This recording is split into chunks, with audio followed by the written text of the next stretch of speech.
así que, bueno, ahora vamos a todos los que tienen preguntas ya del bloque de Santiago, que ya la están escribiendo en el chat, a lo último vamos a hacer preguntas, todas las preguntas de todas las charlas las vamos a hacer juntas al final, pero vayan dejándolas, ya hay un par de preguntas muy interesantes.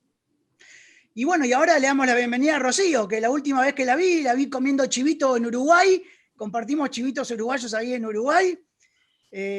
Así que bueno, le damos la bienvenida. Rocío trabaja en la Universidad de Navarra. Rocío, una de las expertas más grandes que hay y que conozco yo también de Endravet puntualmente en el mundo. La cantidad de casos que tiene es una cosa de locos. El centro de investigación que tienen en la Universidad de Navarra es increíble, que el año que viene voy a estar ahí, comiendo jamón y visitándole a Rocío. Y bueno, le damos la bienvenida y nos va a abrir la cabeza sobre lo último que hay en cannabidiol. Así que bienvenida. Adelante, Rocío. Un gusto tenerte. Bueno, buenos días o buenas tardes, según corresponda. Bueno, en primer lugar, por supuesto, quiero dar las gracias a Luismi, a todo el equipo pues de apoyo Dravet, a la UPV y al Centro de Investigación Achucarro por la organización de esta tercera edición del Congreso y realmente me sumo a todos los agradecimientos y alabanzas de los anteriores ponentes. Después de la interesante charla, en la que nos ha puesto perfectamente en situación de lo que hay hasta ahora el doctor Santiago Flesner, pues a mí me toca navegar por el fármaco siguiente, que es el cannabidiol. El cannabidiol, bueno, es un fitocannabinoide, que son una clase de compuestos, hay varios de ellos, que aparecen en la naturaleza en la especie Cannabis sativa, y el cannabidiol en concreto, pues tiene efectos anticrisis epilépticas. Antes ha dicho el doctor Santiago que se conoce pues de antes de Cristo, ¿no? Eso es así. Pero vamos a ver cómo poco a poco se ha ido bueno, haciendo más científico el conocimiento de este compuesto y explorando sus aplicaciones. De hecho, el mecanismo que tiene anticrisis todavía es parcialmente desconocido, pero hay un factor importante, y es que no actúa a través de los receptores de los endocannabinoides internos propios del organismo y por lo tanto no tiene el efecto euforizante, psicótropo que tiene el THC, el tetrahidrocannabiol, que dado a largo plazo pues podría producir daño en el cerebro. El cannabidiol no tiene este efecto, ¿no?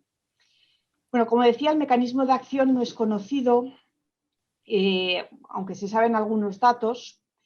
Entre las neuronas en sí tienen el viaje de su mensaje a través del potencial de acción, de electricidad, que utiliza diversos canales por los que entran y salen distintos iones, y luego entre las neuronas la información se comunica a través de las sinapsis, que tienen unos componentes químicos. Las sinapsis son complejas, en ellas se producen también fenómenos en los que intervienen los canales iónicos, pero también pues, hay el viaje de las vesículas que contienen los neurotransmisores, la liberación de los neurotransmisores al espacio sináptico y la recepción de estas sustancias químicas por parte de receptores específicos que dan lugar de nuevo a cambios eléctricos en la siguiente neurona, en los que intervienen también canales de calcio, y los neurotransmisores además pues pueden ser activadores, por ejemplo el glutamato, o inhibidores como el GABA, ¿no?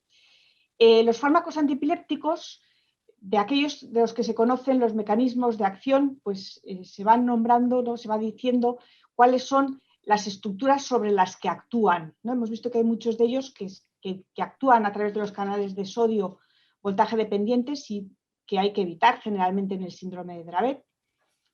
Hay fármacos que actúan a través de canales de calcio, otros pues, como el levetiracetam, que estabilizan las vesículas que llevan los neurotransmisores. Hay fármacos que actúan en el metabolismo del GABA y otros que actúan en los receptores postsinápticos de la segunda neurona que recibe el neurotransmisor, modificando la recepción y la acción de esos neurotransmisores. El cannabidiol pues, parece que podría incrementar el GABA a través de una modulación de los receptores GABA-A, y también podría modular la entrada de calcio, que es otro de los fenómenos que se producen en la transmisión sináptica, a través de diversos receptores. Lo interesante es que son receptores, son mecanismos diferentes a los que ya conocemos de otros fármacos. Por lo tanto, es lo que se dice primer fármaco de su clase, ¿no? De su tipo de modelo de actuación. Y esto es interesante porque nos da probablemente mecanismos complementarios y nos permite ir más allá de lo que conocemos con los fármacos que ya están en el mercado. Además, parece que también tiene un efecto neuroprotector con una actividad antiinflamatoria a través de una molécula que es la adenosina. Como bien ha dicho el doctor Santiago, el cannabidiol se conoce desde hace mucho tiempo, los efectos probablemente medicinales del cannabis, ¿no? Pero hay una historia, ¿no? Que es la de esta niña, Charlotte Figi, que propulsó enormemente el estudio del cannabidiol como fármaco antiepiléptico. Y vamos a hablar luego de esta historia. En la literatura científica, en el año 74, hay una primera carta al editor en una revista, una revista que es muy prestigiosa, JAMA, en la que se comunicaba que un varón de 24 años había recibido tratamiento con CBD, un varón que tenía epilepsia, y había mejorado su electroencefalograma. Posteriormente, en el año 80, hay este estudio que tiene ya un poquito más de peso porque primero tiene una fase en la que a 8 voluntarios sanos les da CBD a una dosis de 3 miligramos por kilo y día y a 8 voluntarios placebo. Y al observar que no había especiales efectos secundarios, se hizo un estudio doble ciego de 15 pacientes que tenían epilepsia temporal con crisis secundariamente generalizadas y al dividirlos en dos grupos, a la mitad se les dio CBD, 200-300 miligramos al día, y a la otra mitad se les dio placebo y se mantuvo este tratamiento durante 4 meses y medio. Y observaron que se toleró bien y sobre todo que la mitad de los pacientes que recibieron CBD permanecieron casi libres de crisis durante el experimento, ¿no? Y esto es un dato que ya empezó a ser muy relevante. Otros 3 mejoraron, en uno no fue efectivo. Sin embargo, los que recibieron placebo, 7 pacientes permanecieron sin cambios, ¿no? Y uno mejoró claramente, como puede ocurrir a veces por las propias fluctuaciones que conocen de la epilepsia, ¿no? Y esto pues, nos lleva a la historia de Charlotte Figi, porque su madre, en su investigación acerca de las posibilidades que tenía el CBD, pues se fijó sobre todo en el estudio que acabamos de comentar. Y buscando un fármaco, una cepa, alguien que pudiera darle una solución con CBD pues, bastante puro, pues llegó a la cepa que cultivaban los hermanos Stanley en Colorado, que es una cepa baja en THC. Al usar este aceite de cannabis con gran contenido en CBD, pues Charlotte pasó de tener 300 crisis a la semana a pues, tener la epilepsia mucho mejor controlada y empezar a poder hacer pues, un mínimo de vida, ¿no? Este hecho se empezó a conocer sobre todo cuando se emitió un documental en televisión sobre la historia, un documental llamado We, que fue seguido después de otros documentales, entrevistas a los padres de Charlotte, y esta cobertura mediática pues, produjo un incremento en la demanda de este producto y otros similares en familias con niños con Dravet y con otras epilepsias de difícil control, hasta el punto que algunas de estas familias se trasladaron a vivir a Colorado, donde era legal recibir este tratamiento. Bien, esto supuso un despertar del interés sobre este compuesto.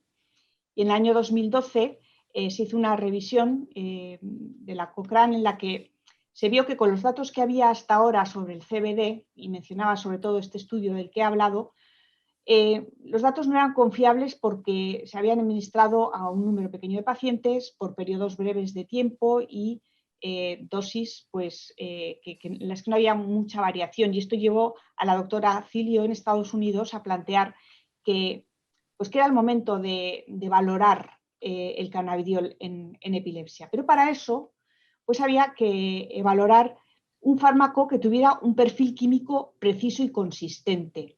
¿Esto qué quiere decir? Bueno, se refería a que los aceites de cannabis pues tenían una composición que podía variar, porque podía variar de unas plantas a otras, del proceso de extracción del CBD, pues podía estar más o menos contaminado por otros productos, podían tener una mayor o menor concentración, no había una dosis que estuviera establecida, que hubiera que dar, y por lo tanto, pues era necesario tener un compuesto que tuviera un perfil químico preciso y una consistencia, ¿no? Que tú supieras que ibas dando siempre la misma dosis o la que tú pretendías dar y que la dabas igual a un paciente que a otro, ¿no? Esto es lo que llevó a GW Pharmaceuticals a emplear esta cepa que tienen enriquecida en CBD, ¿no? En la que el mayor compuesto que produce, el mayor fitocannabinoide que produce es el CBD, y a hacer una formulación que tiene un 99% de CBD, preparada de una forma precisa, consistente, con prácticas adecuadas, ¿no? Que aseguran que el tratamiento en el laboratorio es el adecuado y que los pacientes que piensan que reciben una dosis reciben exactamente esa dosis. Y al tener este compuesto, pues se pudo plantear hacer un ensayo clínico en pacientes con síndrome de Dravet, y se hizo también luego en pacientes con síndrome de Lennox-Gastaut. Yo me voy a centrar en Dravet por cuestión de tiempo y porque los resultados pues nos dan la misma información. En este estudio 61 pacientes recibieron cannabidiol y 59 recibieron placebo. Muy difícil saber si una epilepsia se controla porque has dado un fármaco o porque le tocaba estar menos activa en ese tiempo. Por eso es necesario hacerlo con placebo. Bueno, los criterios de entrada, pues algunas cosas hemos mencionado, tenían entre 2 y 18 años, y lo que era necesario era que los 28 días previos a aleatorizarlos a placebo o a CBD hubieran tenido al menos 4 crisis, ¿no? Y que hubieran estado un tiempo, un mes al menos, con su dosis de antiepilépticos estables. Tenían que tener por lo menos un fármaco anticrisis, ¿no? La mayoría tenían pues 3. Y se dio el CBD a dosis de 20 miligramos por kilo. Y se observó como si en el periodo basal, en los 28 días basales, la mediana de crisis fue de 12, en la mediana de crisis cada 28 días en el periodo de tratamiento era mucho menor, era como la mitad, con una reducción de casi 39% del porcentaje de la frecuencia de crisis, ¿no? Sin embargo, los pacientes que tomaron placebo, con una mediana de casi 15 crisis en el periodo basal, pues durante el tratamiento se mantuvieron con 14 crisis cada 28 días y una reducción del 13,3%, ¿no? Las diferencias de eficacia entre el cannabidiol y el placebo en este estudio eran significativas. Pero es muy importante también pensar en los efectos adversos, ¿no? Fueron mayores en el CBD en comparación con el placebo y sobre todo fueron de somnolencia, diarrea, falta de apetito, cansancio, que motivaron la salida de 8 pacientes del estudio. En 10 pacientes se redujo la dosis y en 8 de ellos se resolvieron los efectos secundarios. Como ven, los más frecuentes eran efectos adversos relativamente leves, ¿no? Los severos, el estatus, ocurrió tantas veces en la población con CBD como en la que recibía placebo, y el otro efecto adverso que habría que tener en cuenta es la elevación de las transaminasas, que ocurrió en 12 pacientes con CBD y en 1 con placebo. Todos los pacientes que tuvieron elevación de las transaminasas tenían tratamiento concomitante con ácido valproico. Y lo interesante es que, aunque produjo la salida de 3 pacientes del estudio, en todos los que se mantuvieron se resolvió. También se resolvió en los que se salieron, pero en los que se mantuvieron en el estudio, los 9 que siguieron tomando CBD, tuvieron una resolución de este incremento de las transaminasas. Se hizo un segundo estudio que menciono porque en este participó la Clínica Universidad de Navarra con bastantes pacientes, que tenía un diseño parecido al anterior, pero además de placebo, que se dio a 65 pacientes, se daba a unos niños con Dravet dosis de 10 miligramos por kilo de CBD y en otros 20. En este estudio también se observó que había una reducción significativa de la frecuencia de crisis respecto al placebo. Se puede observar que en los pacientes que recibieron placebo hubo una reducción del 28% de de la frecuencia de las crisis, ¿no? Esto es muy significativo. ¿Y por qué? Pues porque efectivamente la epilepsia tiene sus fluctuaciones, ¿no? Sin embargo, la reducción fue superior en los pacientes que tomaban CBD, tanto en la dosis de 10 miligramos como en la de 20. Esto hace referencia a las crisis convulsivas, o sea, crisis generalizadas tónico-clónicas, tónicas, clónicas, semiclónicas, atónicas, ¿no? Las que tienen un componente motor. Si tenemos en cuenta también las ausencias, las crisis mioclónicas, vemos que también el CBD produjo un descenso significativo, ¿no? El porcentaje de reducción fue mayor en los que tomaban CBD respecto al placebo, incluso un poquito mayor en los de la dosis de 10 miligramos, ¿no? Esto es muy interesante. También el porcentaje de pacientes cuyas crisis se redujeron a la mitad, al 50%, fue superior en CBD respecto a placebo, y los que tuvieron una reducción del 75%, que es elevada, fue incluso superior en los que tenían la dosis de 10 miligramos, ¿no? Respecto a los efectos secundarios, pues se ve que fueron superiores en número en aquellos pacientes que tomaban la dosis superior, como es probablemente de esperar. En 5 pacientes se retiraron del estudio por efectos secundarios en la dosis de 20 miligramos por kilo y, sin embargo, ninguno en los que estaban recibiendo 10 miligramos por kilo. Los efectos adversos que se encontraron fueron parecidos a los que habían hallado en el estudio anterior. Y respecto a la elevación de las transaminasas, ¿no? Una elevación que fuera superior a 3 veces el límite superior de la normalidad, pues se vio que ocurrió en 3 pacientes de la dosis de 10 miligramos, en 13 de la dosis de 20, en ninguno que recibían placebo, y todos, al igual que en el estudio anterior, estaban en tratamiento con ácido valproico. ¿Qué ocurrió con esta elevación de las transaminasas? Pues que en 1 de CBD10 y en 4 de CBD20 se resolvieron espontáneamente, sin hacer nada. En 3 se resolvieron tras la reducción de los fármacos anticrisis, ¿no? Ya fuera del propio CBD o de alguno de los fármacos acompañantes, especialmente del valproato. En otros se resolvió, en 3 de ellos, tras la retirada del ensayo, y en algunos durante el estudio abierto, que mantenían sus dosis de CBD de 10 miligramos o de 20 miligramos, sin hacer nada más, se resolvieron de forma espontánea. Por lo tanto, ambas dosis fueron eficaces en la reducción de crisis convulsivas. Lógicamente, el perfil de seguridad y tolerabilidad pues, fue mejor para la dosis de 10 miligramos, ¿no? Y esto lleva a pensar, ¿no? que se puede empezar con una dosis o intentar una dosis de 10 miligramos por kilo y, si es necesario, valorar una escalada a 20, pero fijándonos bien en la seguridad y en la tolerabilidad, ¿no? Para conseguir un mejor control de crisis con pocos efectos secundarios. Realmente, respecto a lo que estaba ya aprobado en Estados Unidos por la FDA, este ensayo clínico no añadía nuevas variaciones en cuanto a la seguridad y los resultados eran consistentes con lo que se había encontrado en la dosis de 20 miligramos por kilo.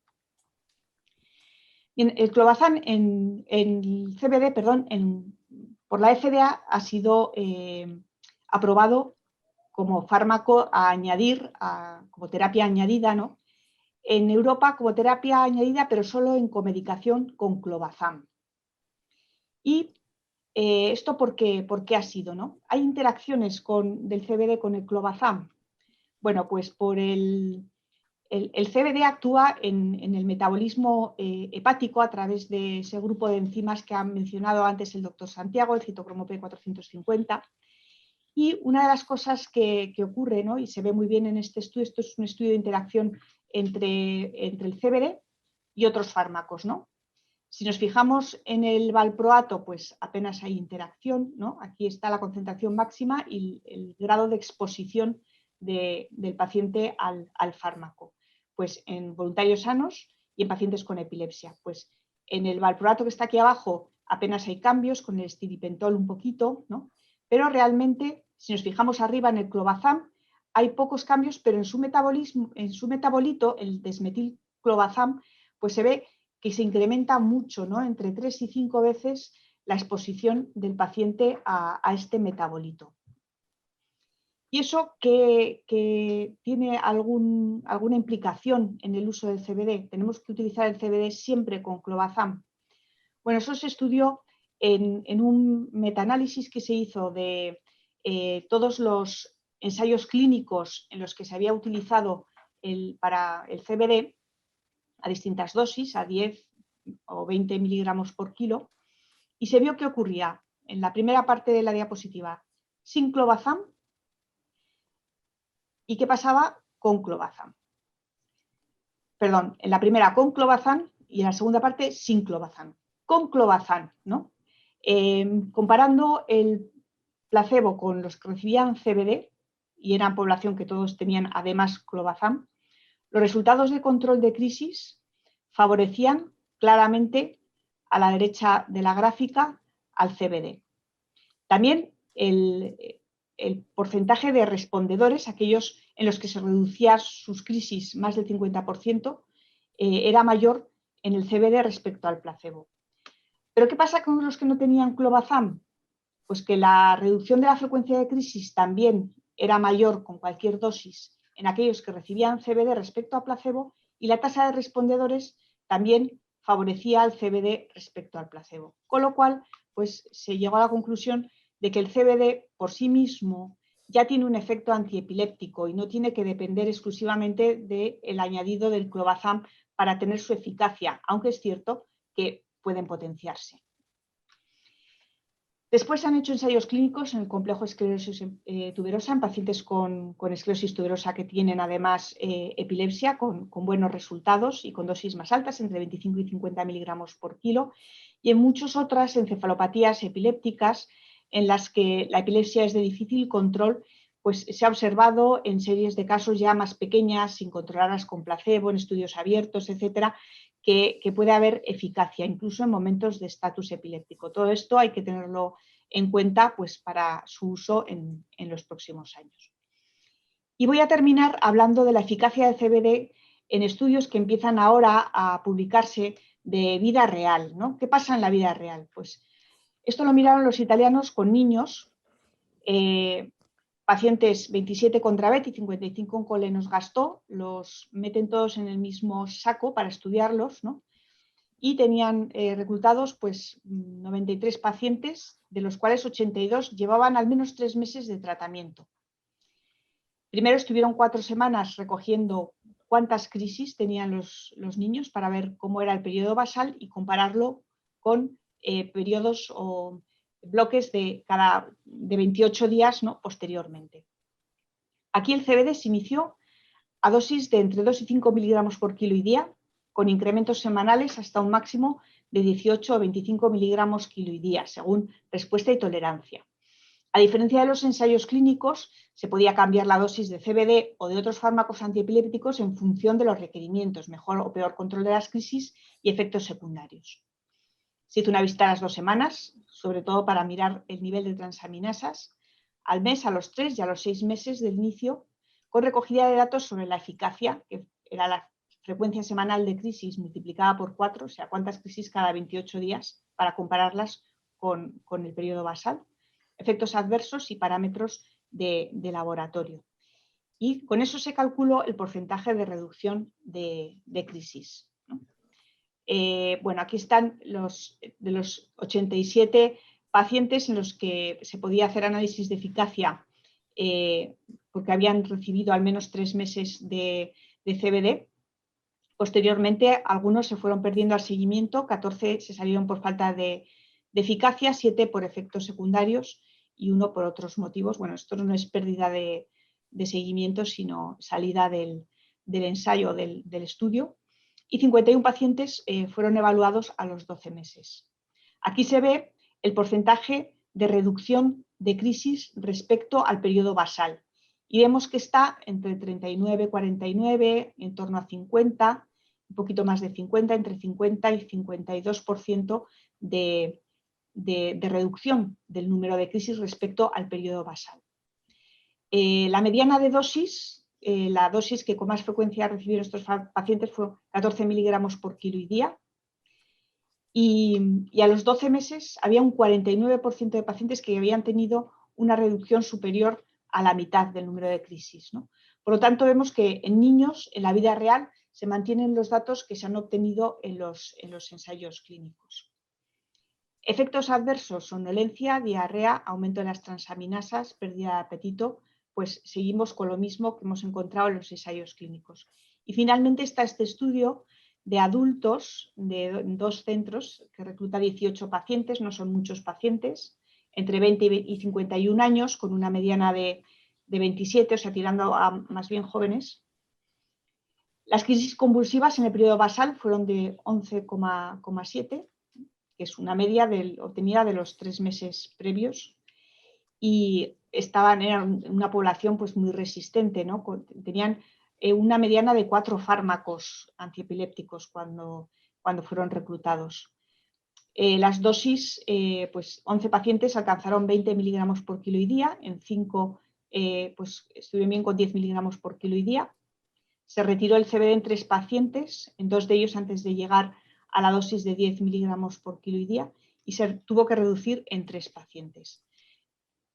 Todos ellos prácticamente tuvieron algún efecto adverso, la mayoría somnolencia, diarrea y elevación de las transaminasas que se resuelve, esto está mal puesto, bajando el valproato, y se retiraron finalmente, se retiró finalmente el CBD en 10 pacientes, 7 por falta de eficacia y 3 por efectos adversos. Es decir, que se mantuvieron 8 pacientes en el tratamiento, de los cuales 3 fueron respondedores, es decir, tuvieron una disminución superior al 50% y 1 estaba libre de crisis. Uno puede pensar que las cifras quizá pues son un poco desilusionantes. Bueno, yo pienso que no lo son, ¿no? Es verdad que los que mejor respondieron fueron los que eran más jóvenes, probablemente en los más mayores, bueno, pues quizá estaba más instaurada la epilepsia o eran pacientes con epilepsia más rebelde, pero desde luego con que solamente un paciente haya quedado libre de crisis y 3 hayan respondido y haya bajado su frecuencia a la mitad, pues ya merece la pena, ¿no? Este tratamiento. Por lo tanto, pues tenemos una fórmula muy purificada del CBD que está indicada ya con indicación por la FDA y la EMA para el manejo de crisis en pacientes mayores de 2 años con síndrome de Dravet o de Lennox-Gastaut. Además, ha sido efectiva en 2 de los síndromes epilépticos más complejos, ¿no? Con 4 estudios que lo avalan de ensayo clínico. Y los estudios en vida real parece que confirman los hallazgos y además podría ser efectivo en otros tipos de epilepsia. La tasa de efectos adversos puede considerarse elevada y también vemos que interaccionan con algunos fármacos anticrisis epilépticas, pero esto se conoce y se puede manejar bien, ¿no? Especialmente las alteraciones hepáticas requieren una monitorización, ¿no?, analítica, pero pues es reversible, ¿no? Y no se han comunicado daños de casos de daño hepático severo, ¿no? Y con esto pues acabo mi presentación, con agradecimiento por haberla escuchado a todos ustedes y también pues a todos los compañeros de la unidad de Dravet que tenemos en la Clínica Universidad de Navarra, la pedagoga, farmacéutica, neurofisióloga, las enfermeras, las auxiliares, ¿no?, el personal de pedagogía que muchas veces nos acompaña y nos ayuda, y el soporte que tenemos también pues del laboratorio de investigación, ¿no?, que conoceremos luego pues su trabajo en la charla que nos dé Rubén. Y bueno, pues el que quiera pues puede acceder a nuestra página web y conocer, ¿no?, pues lo que podemos ofrecer para el tratamiento del Dravet, al que dedicamos pues gran parte de nuestros esfuerzos y con mucho gusto e ilusión. Pues muchas gracias. Muchas gracias, Rocío, y porque aparte uno ve el amor que le pones y cómo de hecho ustedes están dedicando la vida justo en el lugar donde nosotros tenemos nuestra vida, que son nuestros hijos. Así que yo de corazón, y calculo que en nombre de todos los padres y familias, te doy las gracias, y a todos los que están participando, muchas gracias, porque nos estamos jugando la vida acá, ¿no? Y ustedes nos están dando una mano enorme, ¿no? Y para los papás un comentario interesante, ¿no? Vamos viendo cómo año tras año, y ahora de una forma muy acelerada, van saliendo fármacos que, independientemente de que de repente una familia puntual dice todavía esto no funciona, pero sí van cubriendo sectores, ¿no? sale un fármaco que cubre el 20%, sale un fármaco que cubre el 10%. Bueno, el 10% muchísimo si estás ahí. Entonces ya con ese 10, listo, le solucionamos el tema de los 10 mientras esperamos la cura. Después aparece otro que cura el 20. Bueno, vamos sumando. Yo me acuerdo cuando empecé con esto que me encontré con papás ya más grandes, con hijos de 20 y pico años, hace 10 años casi, y me dijeron, no, olvídate, esto es muy distinto ahora. Vos ahora tenés medicamentos que ahora antes ni existían. Y desde ese entonces ahora se fue acelerando. O sea que yo tengo mucha esperanza que dentro de poco tiempo, no interesa si es un año, 3, 5, no interesa, ya lo vamos a curar, ¿no? Y esto va a ser una historia hermosa para contar, para hacer un libro, para seguir dándole aliento a otras enfermedades que incluso son más difíciles que esta, ¿no? Porque si bien esto es complejo, uno cuando deja de ver el árbol y ve el bosque, ve que hay enfermedades que son mucho más jodidas, ¿no? Así que a no parar la esperanza, seguimos el camino y ahora es como que tratamos de trazar una línea, porque hasta acá eran todas medicaciones actualizadas de cosas que ya venían en estudio, interesantes. El cannabis, por ejemplo, a mí me sorprendió la parte cognitiva, cómo le mejoró a mi nena en muy bajas dosis. Después tenemos un montón de preguntas para Rocío, millones, que caen de todas partes del mundo. Vamos a tener que elegir.